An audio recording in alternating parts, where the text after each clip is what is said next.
An investigation into former MasterChef presenter Gregg Wallace's behaviour is out, and more than half of the allegations made against him have been upheld, including one claim of unwanted physical contact. So what happened?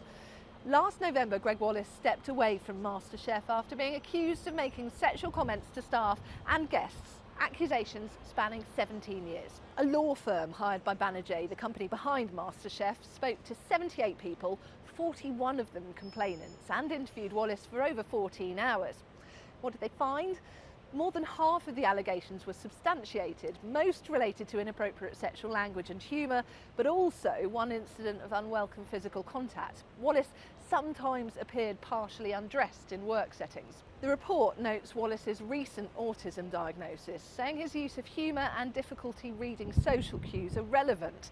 He acknowledged this might explain some behaviour, but said he didn't want to hide behind it. So how was this allowed to go on for so long? The investigation found a pattern of underreporting and informal handling of complaints. Concerns weren't always escalated or recorded. Wallace wasn't always told his behaviour had upset people. Before 2016, the escalation process for complaints was unclear. And when the BBC was made aware of a sixth complaint, it was treated like a first offence because previous allegations hadn't been fully shared. Once the BBC was properly informed, it told Wallace his behaviour had to change, and he did take some steps, removing himself from work social situations and adjusting his conduct. What about other people? Interestingly, 10 allegations were made about other individuals on the show. 2 were upheld, one involving racist language and another involving swearing.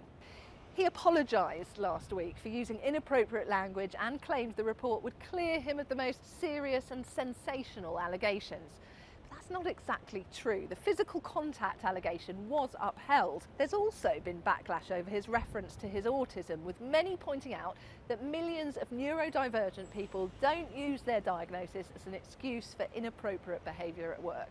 Banerjee admitted the report makes for uncomfortable reading, but said it provides important lessons to help create a safer working environment going forward.